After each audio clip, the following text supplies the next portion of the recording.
Vamos agora para a antiga cidade de Évora, declarada Patrimônio Mundial pela Unesco.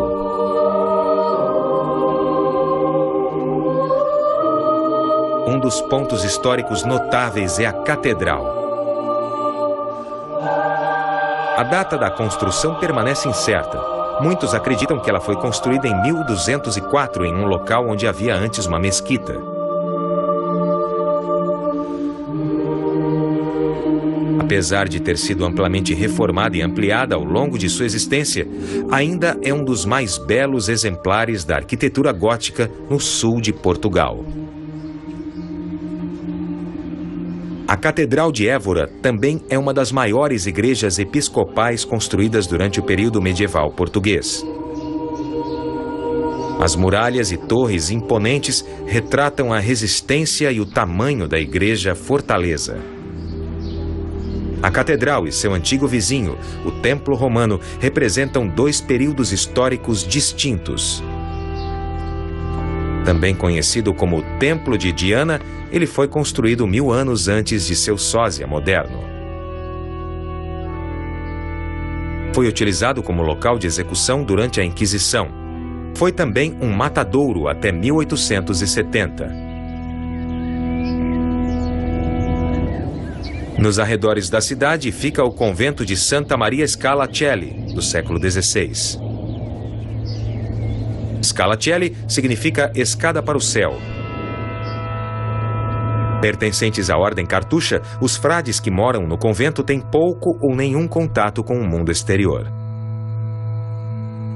Eles praticam a fé com base na solidão e no silêncio. Foram expulsos em 1834 durante o governo liberal de Portugal e o convento foi vendido para o uso agrícola. Mas voltaram em 1960 com a permissão do neto do proprietário. Hoje, 14 frades vivem no mosteiro.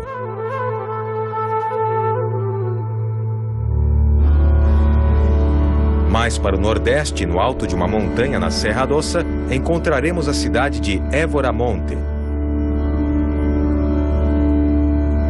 Após derrotar os mouros em 1160, os portugueses fizeram várias tentativas frustradas de povoar a região. Um assentamento permanente finalmente foi implantado depois que o rei Dom Dinis ordenou a fortificação da cidade em 1306. Mas em 1834 a cidade entrou definitivamente para a história portuguesa como local onde foi assinado o tratado que poria um fim à guerra civil no país. O tratado é conhecido como Concessão de Évora Monte. Esse castelo, descrito como limite ao norte do nascer da lua, permaneceu como símbolo de força na parte central da região de Alentejo durante quase 700 anos. Após danos extensos com o terremoto de 1531, ele foi reformado ao estilo renascentista italiano.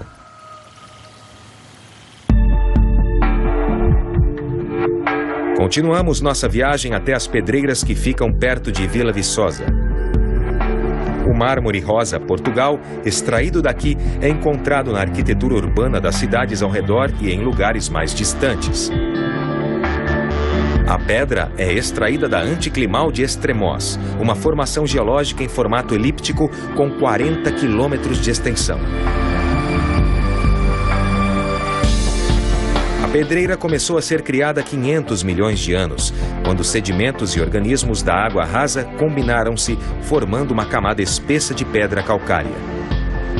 A lava vulcânica escorreu por cima, gerando pressão e calor suficientes para transformar a pedra no belo mármore que vemos hoje.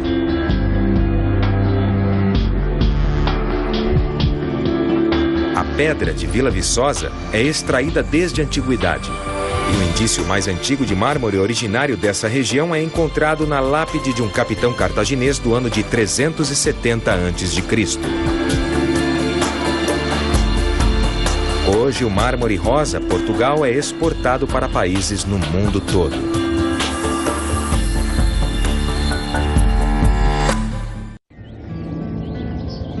Situada em uma das regiões mais exuberantes de Portugal e rodeada de pomares de frutas cítricas, encontramos a cidade encantadora de Vila Viçosa.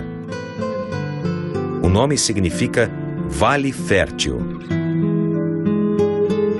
A cidade ganhou esse nome depois que os mouros foram expulsos em 1226.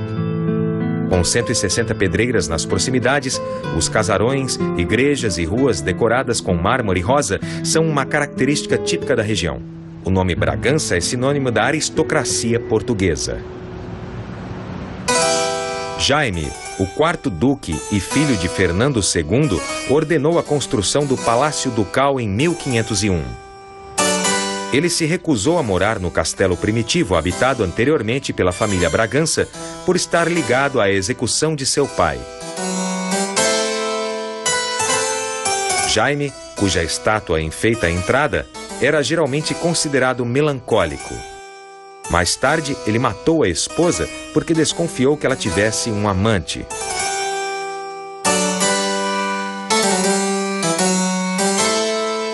A fachada principal é toda revestida de mármore rosa extremós, e o estilo arquitetônico foi inspirado na Renascença italiana.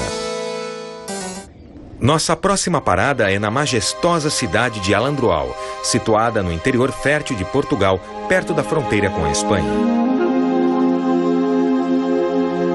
Provavelmente, o nome vem da abundância de oleandros na região. O castelo está localizado no centro da cidade e é um dos mais belos exemplares da arquitetura islâmica na região do Alentejo. Construído durante o reinado do rei Dom Dinis, foi projetado para proteger a fronteira da cidade ao longo do rio Guadiana. Com mais de 1000 quilômetros de orla costeira, o reservatório de Alqueva é o maior lago artificial da Europa. A barragem de Alqueva, construída no rio Guadiana, fornece energia hidrelétrica e irrigação para a agricultura na região do Alentejo, a área mais quente e seca de Portugal. Declarada Patrimônio Mundial pela Unesco, a cidade fortificada de Elvas contém o melhor exemplar remanescente de fortificação holandesa e o maior sistema de fosso seco do mundo. Era um ponto de travessia de fronteira crucial na rota entre Madrid e Lisboa, tornando o local vulnerável a ataques. A fortificação começou em 1640 e foi projetada por jesuítas holandeses que aplicaram a teoria geométrica à topografia irregular do local. Elvas está construída em 3 cidades amuralhadas sucessivas e cada fase reflete a evolução do sistema holandês de fortificação. Um aqueduto engenhoso foi desenvolvido para levar água até a cidade. Hoje, considerado um feito da engenharia portuguesa medieval, a construção começou em 1537 e levou mais de 80 anos para que a água finalmente fluísse pelos canais.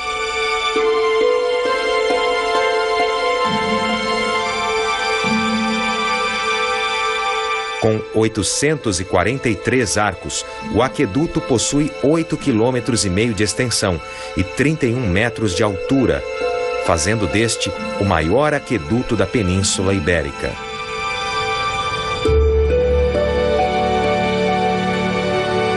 Possuía importância estratégica, já que a cidade conseguia suportar um cerco prolongado durante a guerra.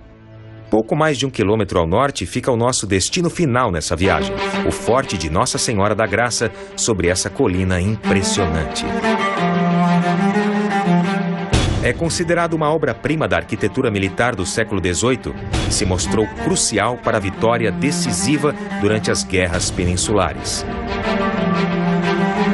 Um dos castigos para os prisioneiros militares capturados era carregar água por 1 quilômetro até o topo da colina íngreme. Durante séculos, o Forte de Nossa Senhora da Graça, o de Santa Luzia e a cidade amuralhada de Elvas formaram uma linha impressionante de defesa contra ataques. Essa estrutura notável é um símbolo da extraordinária determinação de Portugal em ter autonomia como nação independente. O lugar ideal para encerrarmos essa viagem.